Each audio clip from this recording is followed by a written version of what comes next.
Hello and welcome to COS Indiana Live as we bring you Roundtable.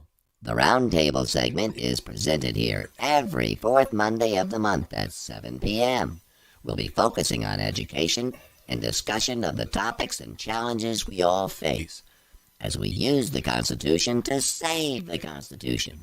Join us now as we bring you COS Indiana Roundtable with our MC, John Ackerman.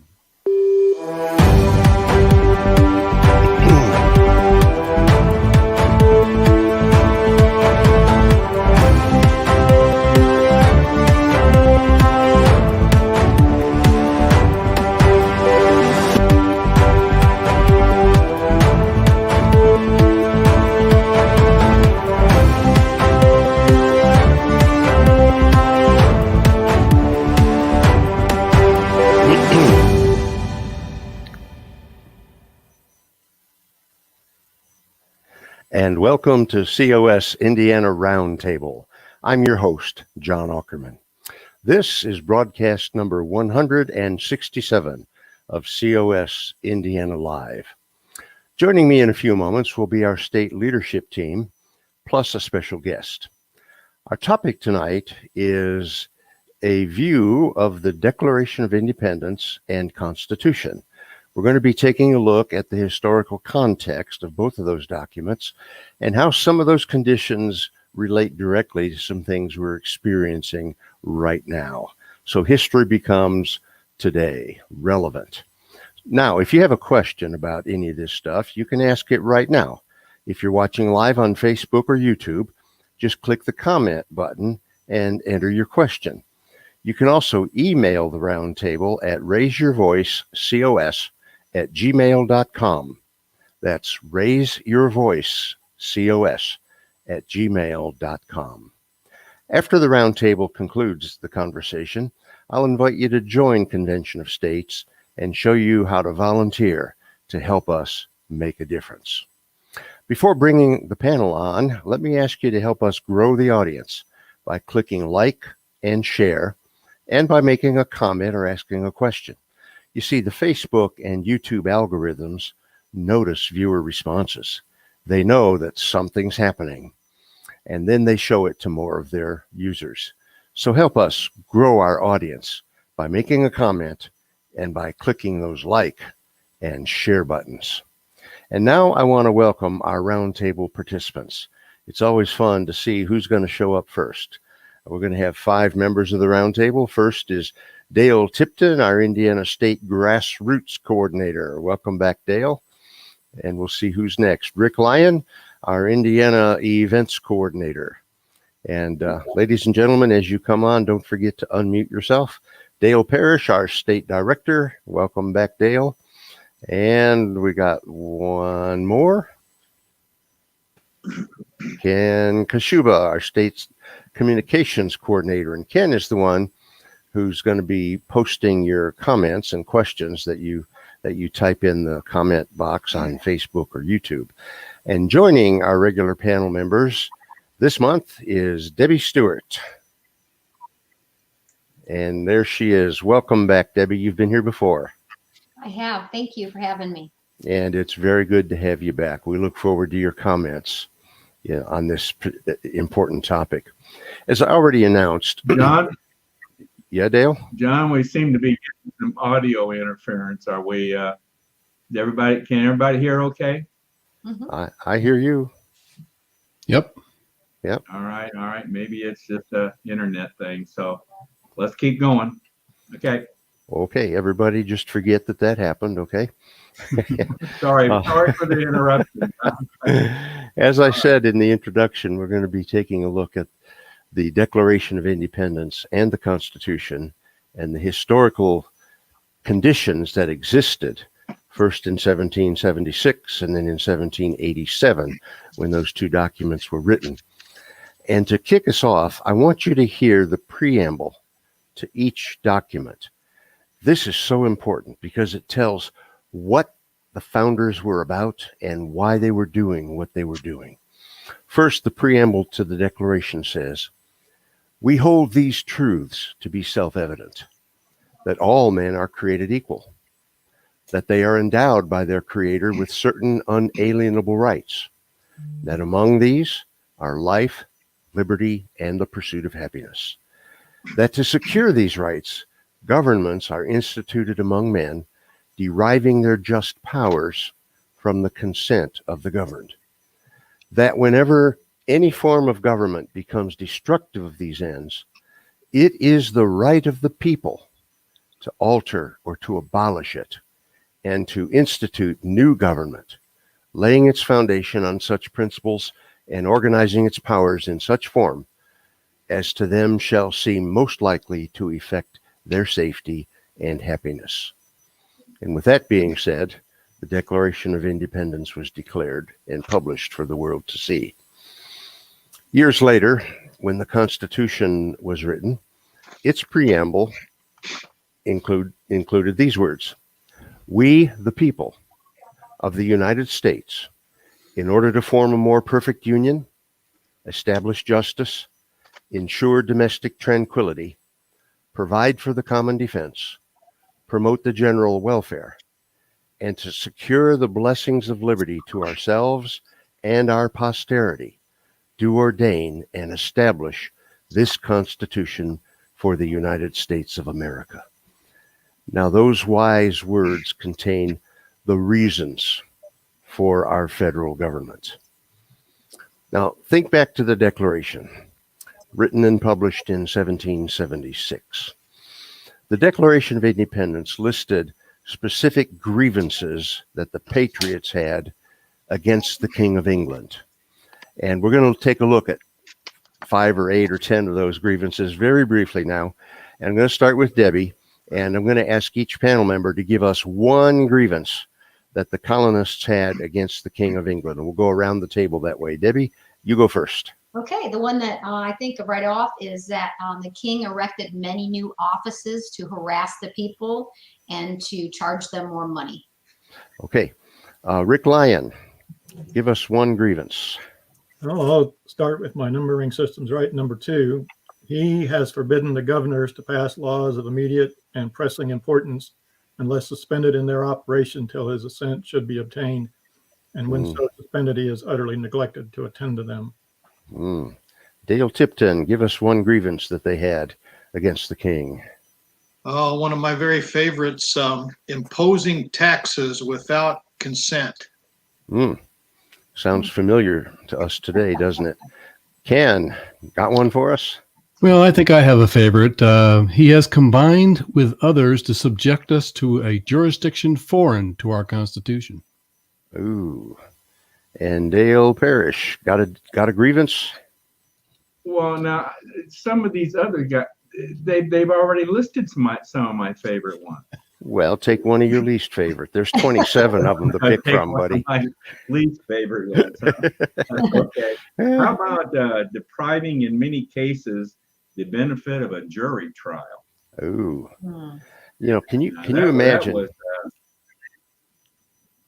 with go ahead. I'm sorry. with just these 5 grievances, can you imagine the oppression the people were living under? We'll go around the table one more time. Debbie, give us another of the 27 grievances. Well, the king was guilty, and I'm summing this up, protecting criminals, even murderers. Okay. Rick? Well, let's see. I think the next one I'll pull up is he called together legislative bodies at places unusual, uncomfortable, and distant from the depository of their public records for the sole purpose of fatiguing them into compliance with his measures. Yeah, that would have been really weird. Okay. Dale Tipton. I kind of like this one, for transporting us beyond the seas to be tried for pretended offenses. Ooh, pretended offenses. Ken, you got one more? I think I have one more.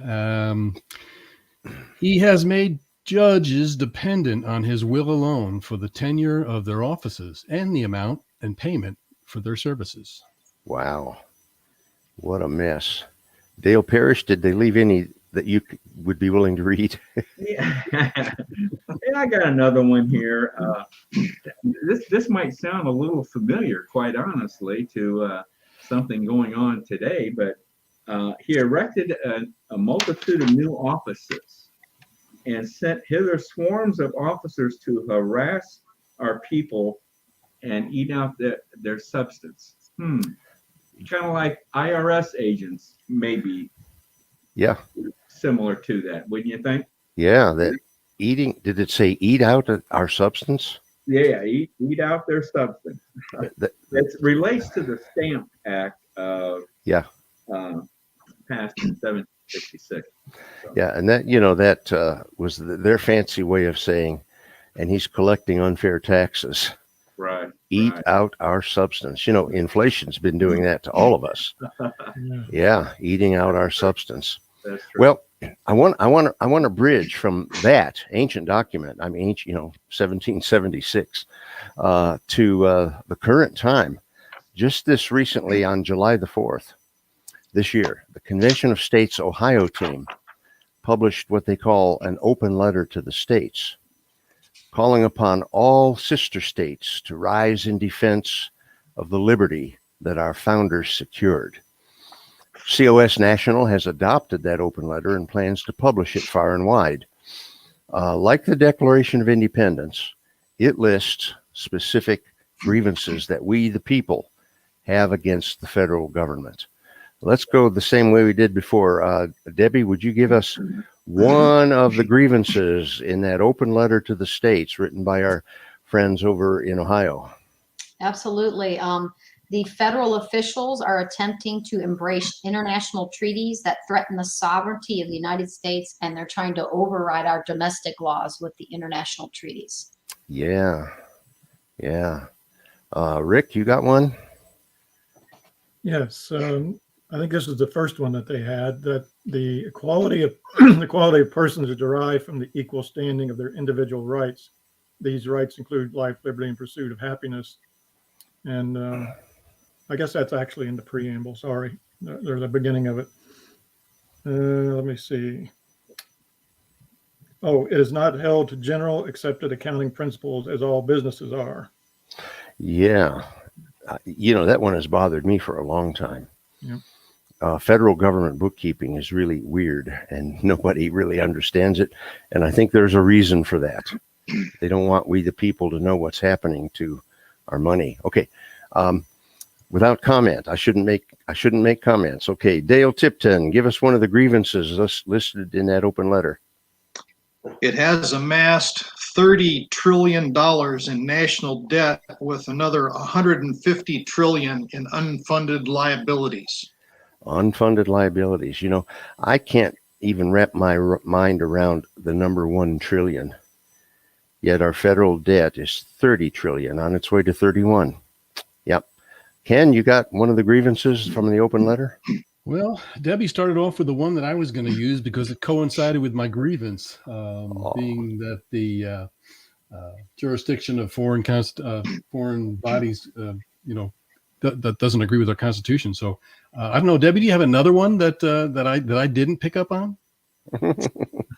Sure. Yeah. The federal officials are weaponizing federal agencies to suppress political opponents. That was kind of off of what Dale and I both said about the IRS. Mm-hmm. Oh, that one should have been second on my list for sure. Yeah. Well, it is now, isn't it? Okay. It sure is. Ready for me to go to Dale Parrish? Dale, give us one of the open letter grievances. Okay. How about I won't defer to Debbie. I'll go ahead and pick one here. Okay. How about it failed to secure the U.S. border, thus increasing drug and human trafficking and allowing a flow of illegal immigrants who become reliant on services funded by taxpayer dollars. Okay. Well, that's a biggie.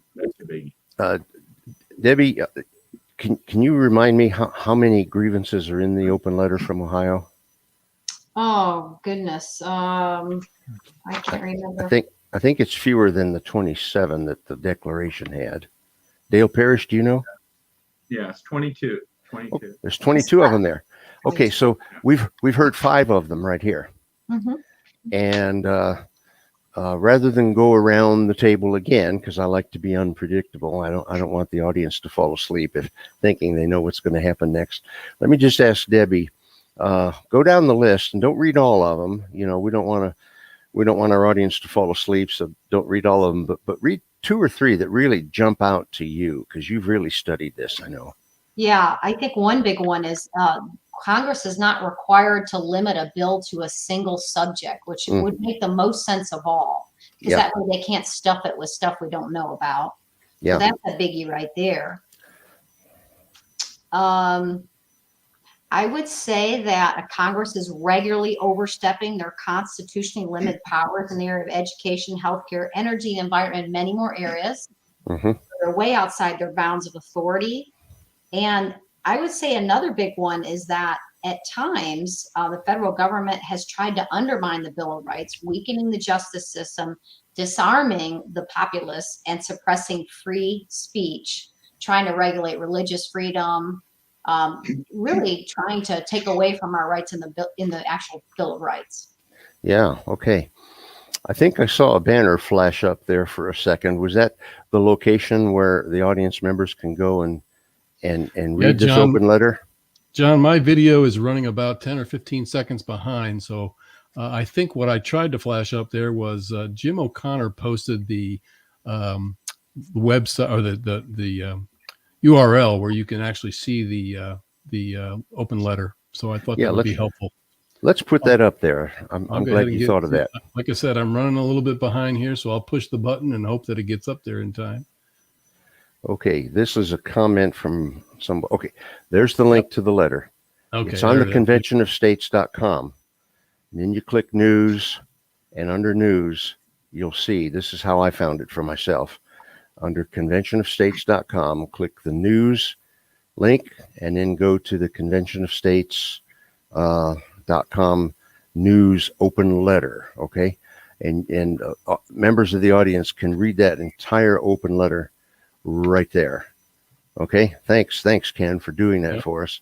Now, did I see a viewer comment that was there for a couple of seconds? I can bring that back up again too. Like I said, my screen is running behind, so pardon the untimely presence of these. Let me try and get that back up again. I was trying to get Jim's comment up there when I think Francis's comment here flashed up. So yeah, Francine writes, grievance, false information nationwide, all with the same script by all networks. Yeah, I laugh because it's true. The ones that do not do this are those who are strong in the Lord to tell the truth that debunks what the news says with their testimony on what is happening in their efforts to win souls of oppressed citizens from the unraveling of the nation's freedoms. And Francine, I think you've hit the nail right on the head there. Anybody on the panel want to comment on what Francine said? Dale? Other than, I mean, I agree with what she's saying. I am just so often amazed at when I realize the real power that our media has in our country,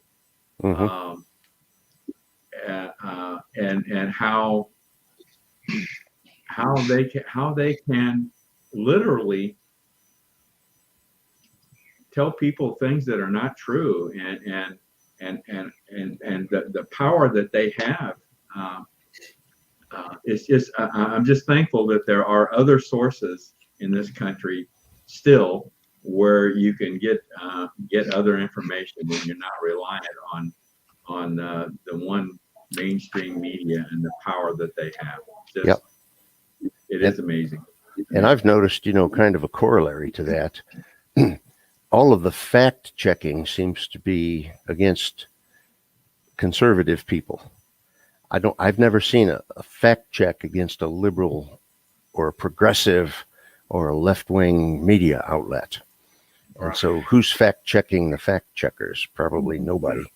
But yeah, so there are these grievances.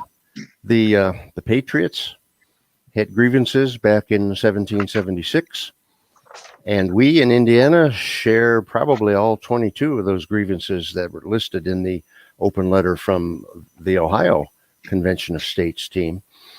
And so there are some issues. Now, after,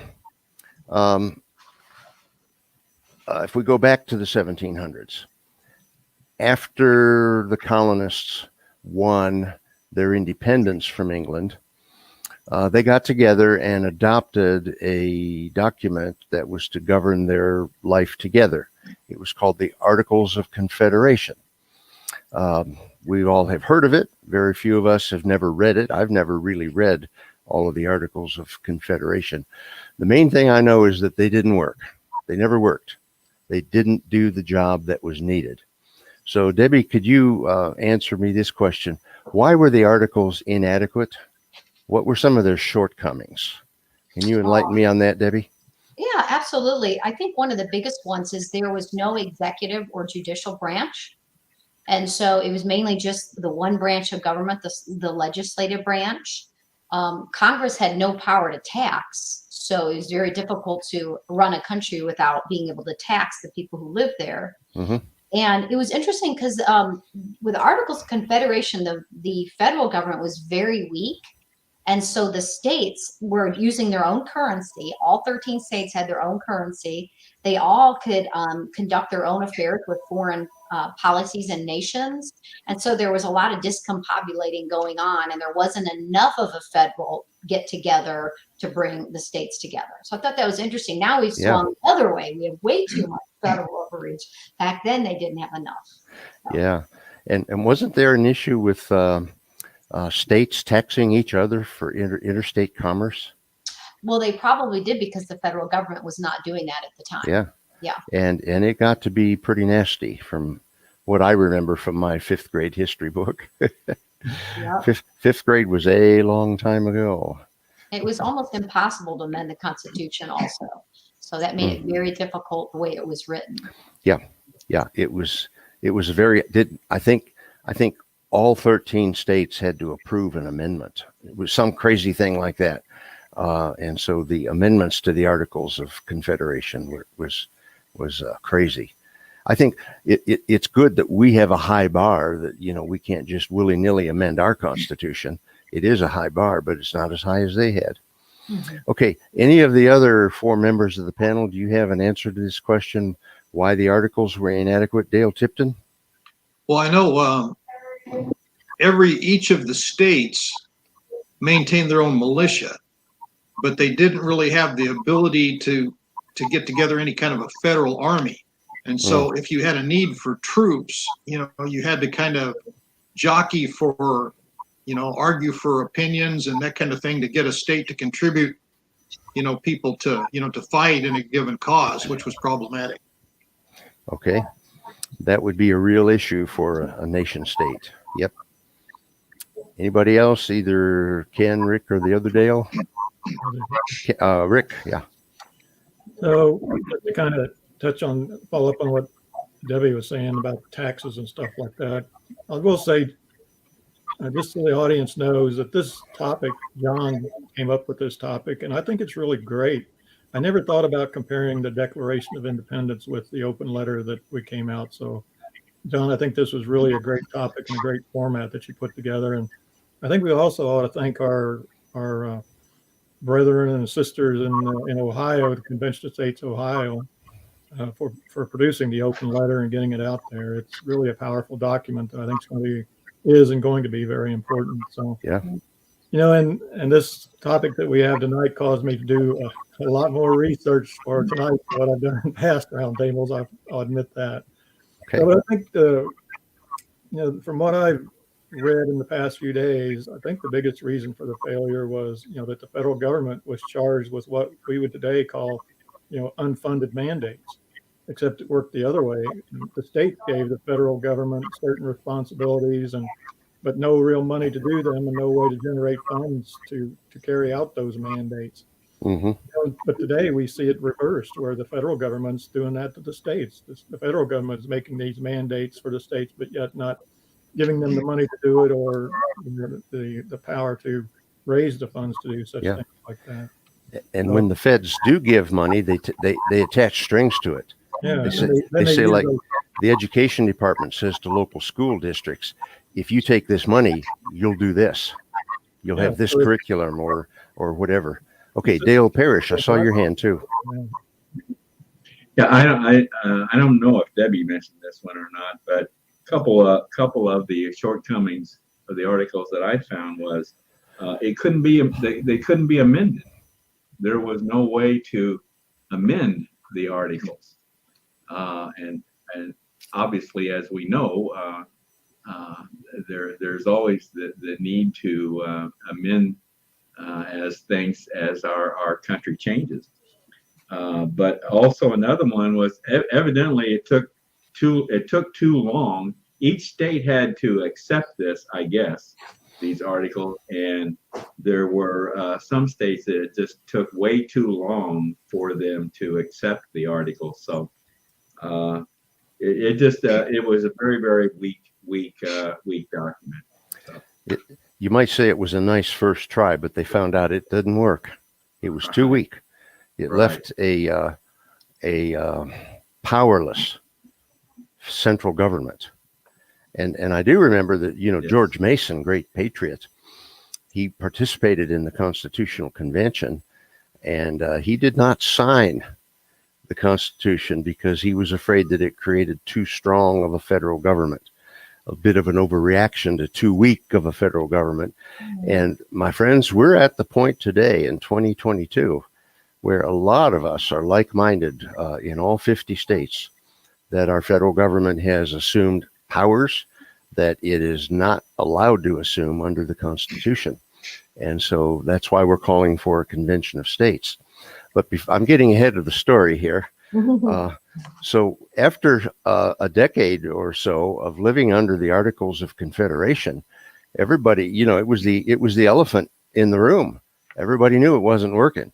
So the Congress called for a convention to revise those articles, and that convention met from May through September of 1787. It was a long and unusually hot summer, and the convention delegates hammered out what we now have as the United States Constitution. So again, Debbie, you're our guest. I'm going to go to you first. How did the Constitution correct the shortcomings of the articles? Well, there was a lot of things that were put into the Constitution because of that. But right off the bat, I just think of, there's an Article 2 now for the executive branch, and then they wrote an Article 3 for the judicial branch. So it's what it was, and then all the duties and how it would run each of those branches. Yep, they did all that. Okay, anybody else, Rick, Ken, or either of the Dales have an answer to the question that's on the screen? Dale Parrish. Well, I think one of the big things was that the Constitution built in checks and balances. So it wasn't centralized. Under the Articles, there was actually only one chamber, but under the Constitution, obviously, there were three different chambers, and so there were checks and balances. So that theoretically, at least one chamber couldn't rule all the other. Okay. You mean the three branches? Three branches, yeah. Legislative, executive, and judicial. Yeah. When I think of chamber, I think of the two houses of the Congress, the representatives and the Senate. But yeah, the three branches, and it divided power. And if you go back and reread the Declaration, which is easily done in 5-10 minutes, you'll see that many of those grievances, the 27 grievances against the king, you'll see that he had consolidated all power, legislative, executive, and judicial, all in one person. And so what the drafters and, the framers of the Constitution, what they did, they split that power into three separate branches. And a lot of people say, they're separate but equal, but I don't think they're really equal. If you read Article 1 on the legislative branch, it's the longest article, and it enumerates the powers that Congress has. And then they really intended the judiciary to be the weakest branch. And the problem that we've had in the last, 40, 50 years is that the Supreme Court has become the strongest branch.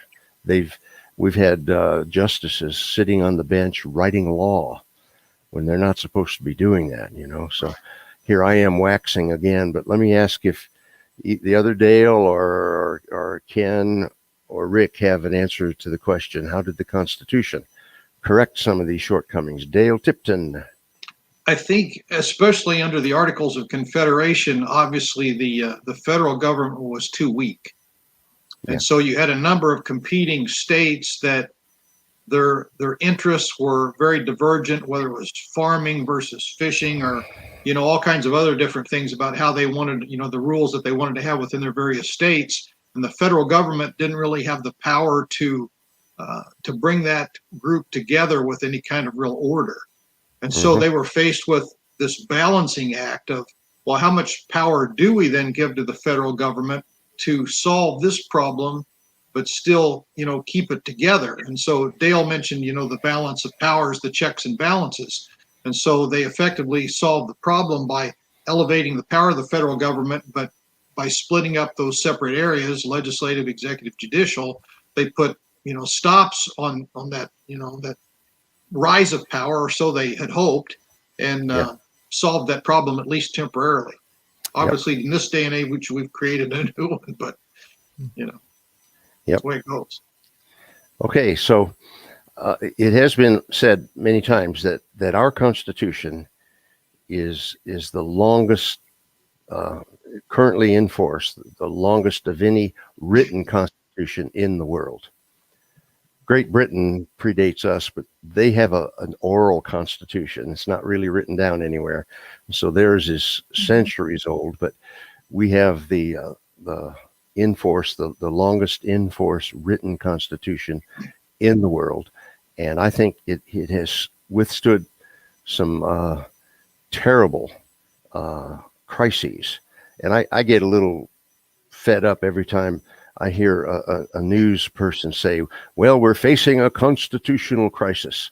Well, I don't think we've really faced a constitutional crisis since the Watergate thing. I think the rest of these things have been crises, but they haven't been constitutional crises. But we're headed towards a boiling point, and unless something, in my opinion, unless something changes, we might be headed toward a brick wall. I hope that doesn't happen. I hope we get some changes, and that's what Convention of States is all about. So before we take a break, let me just ask final time here, either Rick or Ken, do you have anything to add to this particular question? No, I think, again, agreeing kind of with Dale there, once we created the three branches and really put the emphasis there on separating the power, I think that was the key for that. Yep. And Rick, I think I saw your hand. Yeah, what comes to my mind is that the articles were more about what the federal government could do and, what the states were saying that the federal government could do. But the Constitution was more about uniting the country and saying what the federal government cannot do, limits on the federal government. So I think there was a change in attitude from the articles to the Constitution in that way. From what the government can do to what the government can't do type of thing. Yeah. And that's a great point. And the Constitution really lists and numbers the powers that the federal government has. And then it says, is it the 10th Amendment that says anything else is reserved to the states or the people? Yes. I get shivers up and down my spine as I say those words. And Dale Parrish, I saw your hand.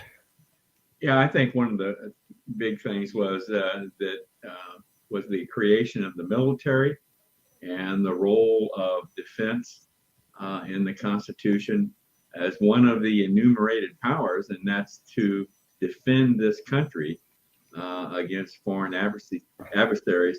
Not only the creation of the military, but funding the military and paying for the military. Yeah. I think was another big item for the Constitution. Okay. And there's one other big thing the Constitution did to correct the shortcoming of the article, and it has to do with amendments, and we're going to address that after we take a short break. Here's a message from something called John's Journal.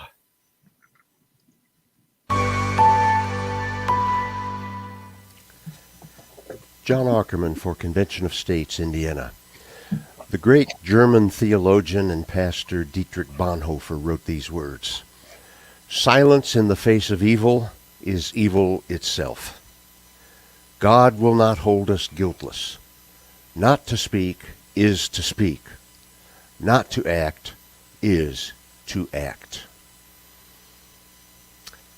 In these days, as we continue to strive for that 34th state to pass the Convention of States application to Congress, not to act is to act. You see, if you and I, the grassroots patriots of the United States of America, fail to take action to save this great republic, not to speak is to speak. Not to act is to act. Silence in the face of evil is itself evil. Now is the time to step up. Now is the time to talk to your friends and family and neighbors and ask them to sign the petition. Now is the time to lobby your state legislators to pass the Article 5 Convention of States application. Because if we don't save the Constitution, if we don't save this great republic, we could lose it. Not to act is to act. I'm John Ackerman for Convention of States, Indiana.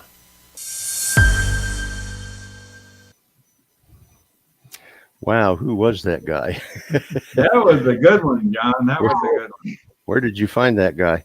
You know, I'm remembering I the lone. I really thought that was an appropriate one for this evening. It fits the topic, Anyway. yeah. Well, I'm kind of laughing because I'm remembering the end of every Lone Ranger episode, as he and Tonto rode off in the dust. Somebody said, "Who was that masked man? I wanted to thank him." But I'm not wearing much of a mask these days, so that's good. Well, I want to welcome everybody back to the Roundtable. We've been taking a look at the history and development of both the Declaration of Independence and the Constitution, and comparing the grievances that they had with the King of England with some grievances that we have with our federal government today, and a potential solution to all that. And I hinted at this before the break, that there is an Article number 5 in our Constitution that takes care of the amendment process. So I just want to throw this out there, and we go to Debbie again first. What is Article 5? Why is it important? And how does it work? And Debbie, leave something for these other 4 guys to say. Don't say it all. No problem there. I know that you can. You know it. Okay, all I'm going to say is that Article 5, because earlier we talked about the Articles of Convention, really, it was almost impossible to amend it. So Article 5 was placed in the Constitution very wisely, so we would have an amendment process. Well, that was short and sweet. Wow. Just said, I'm going to leave room for all these Okay. other guys. Okay. My middle question there is, why is it important? I think we know why it's important, because we'd be in a world of hurt if we were governed in the 21st century by something that was written in the 18th century. And we are more or less, but we have these amendments that correct things that were missing from the Constitution and speak to current issues, and like, the amendment that limits the president to 2 terms. That was an issue. I wasn't around. I know, Dale Parrish was when FDR was president. All 4 terms of FDR, right? But as I read the history books, there was, they loved him, and the nation mourned, when he died, and so on. And I'm aware of all that.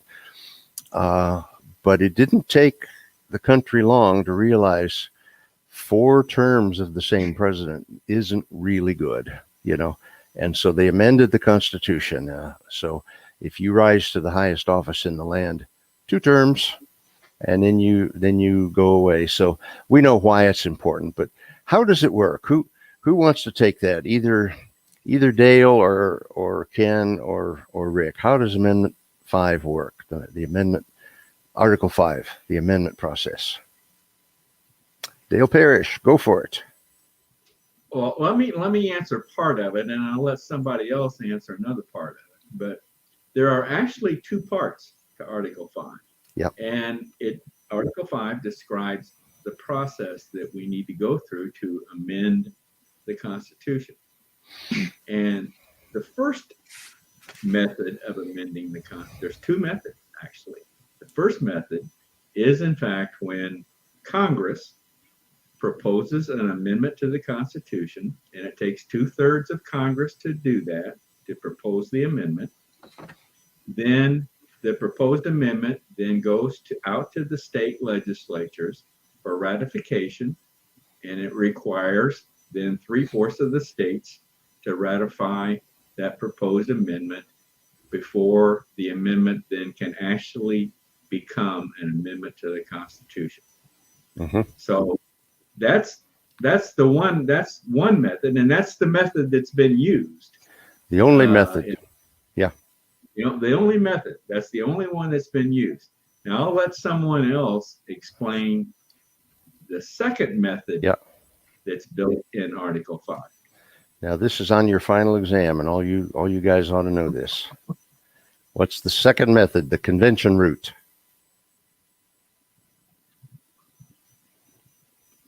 Do you need the school teacher to call on you? I see Rick stirring there. Rick, tell us how the convention thing works. Well, the thing I'd like to point out about Article 5 is something I think that gets confused a lot, because we think Article 5 is, the one method is with Congress doing it and one method is with the states doing it. And actually the process of amending the Constitution is the same for both. The only real difference is in how the meeting to propose amendments is called. The actual proposal of amendments and the approval of amendments is the same. And, I'd have to go back and look at 3/4 of the legislatures and all that stuff. But the difference I'd like to point out is in the first sentence, it says, the Congress, whenever 2/3 of both houses shall deem it necessary, shall propose amendments to this Constitution, or on the application of the legislatures of 2/3 of the several states, 2/3 of 50 states, shall call a convention for proposing amendments. Now let's break that down just a little bit, because this is where the real difference is. It's in how the meeting is called. It's not in how the proposals are made or how the amendments are approved or any of that stuff. The real difference in Article 5 is how the meeting is called. The first method of calling the meeting is that Congress shall propose amendments to this Constitution, shall call a convention for proposing amendments. Congress is in session all the time, so they can meet anytime they want to propose an amendment. The other one is that the states can call for a meeting to propose amendments, and that meeting is called a convention of states. Yeah. And that's just because the states aren't meeting all the time like Congress is. You have to call them together. You have to gather them together. You have to have a convention of states for them to come together to propose amendments, where Congress does it through their regular course of business. Yep. So I think that's a very important point, that the only real difference between the 2 processes is in the matter of the way the meeting to propose amendments is convened. Okay. And it takes 2/3 of the states to call for this convention. Rick, how many is 2/3 of the states? 36. Oh, come on. 34. Okay. You want to pass your final exam. And I've been out of school too long, man. and Debbie, we have how many states now who've called for this convention? I believe 19 we're at still. 19. And it's interesting to note that, we've learned through 200 plus years of experience that if the application, and that's the word that's in Article 5, on the application of 2/3 of the states. If the applications are worded differently, Congress puts them in different piles. And so the genius of our movement, Convention of States Action, is that we have gotten 19 states to pass exactly the same wording. And then Congress aggregates those, and they can't say, well, this one doesn't count because it's not worded exactly the same as the others. You know, lawyers play these games all the time. And there was a time I thought I wanted to be a lawyer. You know, I used to watch Perry Mason, and well, I could do that. I was 10 years old. Okay. But we've got 19. And according to what I hear out of the national office, we're going to get several more in the next 6, 8, 10 months because they know that it's in process in legislative committees around the country.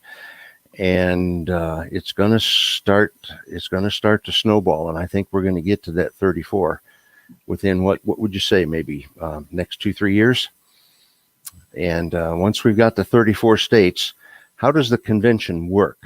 Does anybody, Debbie, I hate to go back to you, but you made a special effort to be here tonight.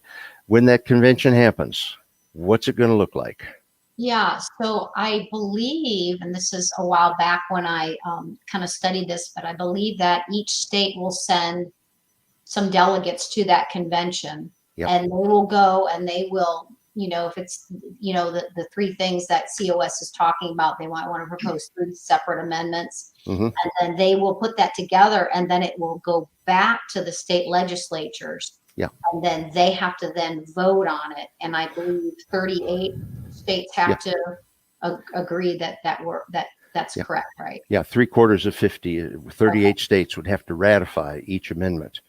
And and so my understanding, based on historical precedent, is that when the convention happens, each state can send as many commissioners as they want to at their own expense, but each state then gets one vote because it's a convention of the states. Yeah. And the states are equal, just like they are in the Senate. Every state has 2 senators. Right. So the states are equal, and they will each have one vote. And if 26 out of the 50 states vote for an amendment, then it goes out to all 50 state houses for an up or down vote on the ratification. In a nutshell, that's how the convention would work. And so that's Article 5. Now, Dale, and then I want to move on to the next thing. Go ahead. Well, I just wanted to make a quick comment. It's really interesting that, to me, that the states came together to form the federal government and to write the Constitution. Yeah. And it was with such great wisdom that they placed that second clause in there that gave the states the ability to reshape the federal government if the federal government moved outside of its borders that the Constitution prescribed. Yeah. So you have the states creating it, and you also have the states correcting it if in fact that needed to be done, which of course they had the foresight to see. Yeah, that's great. Thanks for throwing that in. Now, Convention of States is working to get 3 kinds of amendments to the Constitution. And this is all spelled out in the application that we've gotten 19 states to approve. First of all, we want to see term limits for federal officials. Secondly, fiscal restraint. And third, limiting the reach of the federal government. Those are the 3 kinds of amendments. Okay, term limits, fiscal restraint, and limiting the reach of the federal government. So here's my question, and I'll again start with Debbie. How would these types of amendments correct the current grievances we have with the federal government? Well, I would say I'm just going to start with the third one. Limiting the power of the federal government would address a lot of those grievances there. They can't mandate, healthcare. I can't mandate some of the things they've done. A lot of those grievances in the open letter we had were overreach. And the fiscal restraint was a lot of the other ones, the overtaxing, spending so much money. And then the term limits too would be really important because those same people that are in there are making decisions, not necessarily based on what's best for the country, but because they're trying to continue to stay in office, and they might have agendas of small interest groups and some of the lobbying groups and things like that. So, the whole purpose of the offices that we have in our government was to go serve for a period of time and give back to your country, and then go back home and do something different. And That's exactly what the framers did. Yeah. They were citizen legislators. Yeah, they weren't supposed to be there to make money. They were there to serve and to make a sacrifice during that time. Yep. These were shopkeepers, business people, farmers, and they accepted a term of service. They went for 2 years for the House and maybe a second term, but they went 6 years for the Senate. And George Washington set the pace for the president. He did 2 terms and he retired. He could have turned himself into a king, but he didn't. He retired after 2 terms. He said, that's enough. That's enough. And so we're thinking term limits are going to be good, to use a popular political phrase, to drain the swamp, to get some new people in there, new blood.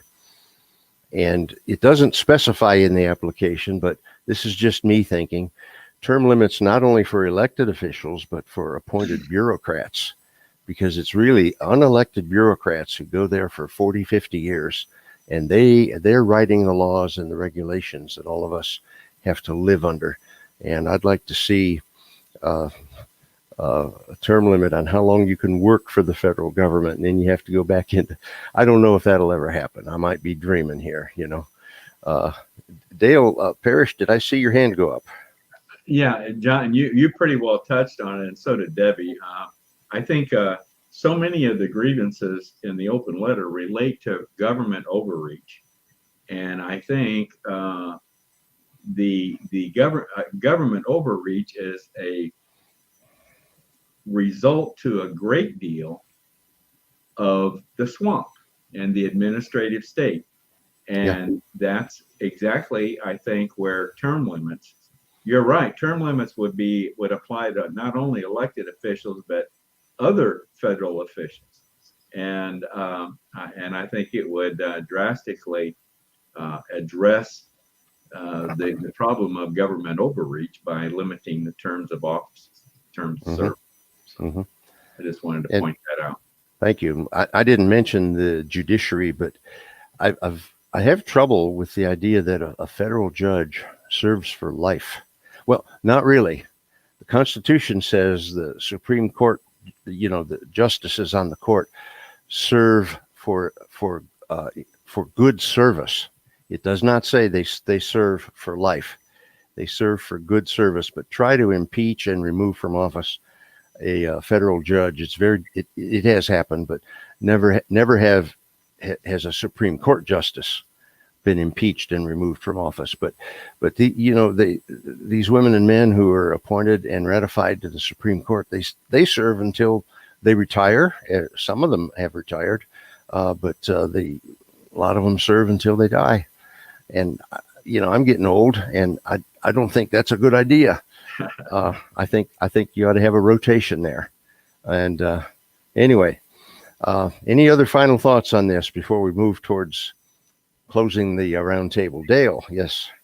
Just a final thought on the overreach.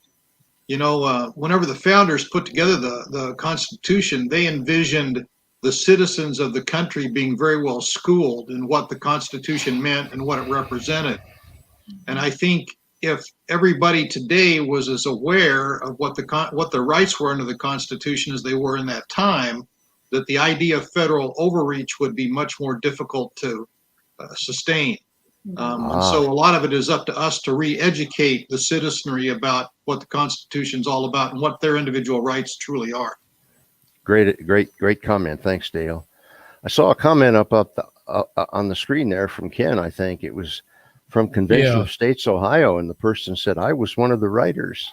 Yeah, I just wanted to mention that real quick because we do happen to have Diana Tellis, who is from the Convention of States in Ohio, and she was one of the writers. So I just wanted to recognize we've got one of those writers in our viewership tonight, and we're glad to have you aboard. And thank you, Diana, for your participation and your part in self-governance. Let's get her on the roundtable sometime in the future. Dale, your thoughts? That would be good. Yeah, I when I saw that comment flash up there, I thought that might be her. I wanna specifically say thank you, Diana, for tuning in tonight. Been in contact with her. She's a media liaison for Ohio, and I think also a district captain. Hope I'm saying that right, Diana. But she's helping us out a great deal in that area. So thanks for joining us tonight. She adds there was only 2 writers of that, so she was 50% of that, and that kind of amazes me that there were just 2 writers of that open letter. So wow. Okay, well, that's great insight. Good to know all that stuff. Well, I want to thank the members of the panel for your input tonight, and we'll see you back here next month. Now, before we move into the closing, I want to show you a video of some young people giving their answers to the question, is the federal government broken?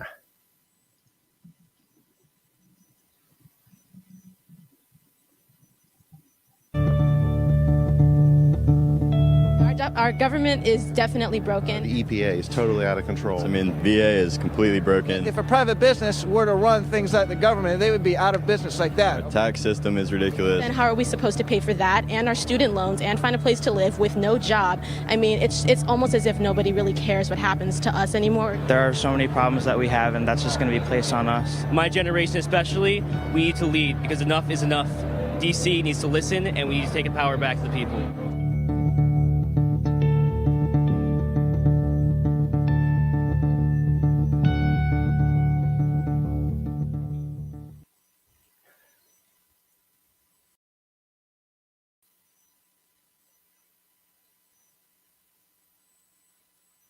And so I invite you to join Convention of States right now by going to that website, conventionofstates.com. That's conventionofstates.com. When you get there, you can join Convention of States by signing the petition. And if you really want to make a difference, at the top of your screen, you're going to find a menu bar, find the thing that says Take Action, click that, and then you'll get another link that says Become a Leader. There you can apply for a leadership position, okay? And I say to you that now is the time to visit conventionofstates.com, click Take Action, and help us make history. That brings us to the end of this month's roundtable. Before I say goodbye, I want to remind you of our email address. If you have any questions at all about Convention of States, you can email them to us at raiseyourvoicecos@gmail.com. That's raiseyourvoicecos@gmail.com. Be sure to tune in next Monday, October the 3rd at 7 p.m. Eastern Time for our weekly COS Indiana Live, when our guest will be one of our new Indiana regional liaison people, Robert Suarez, regional legislative liaison in Indiana. And our next roundtable will be on the 4th Monday of October. That will be October the 24th at 7 p.m. Eastern. I'm John Ackerman for COS Indiana Roundtable. Good night.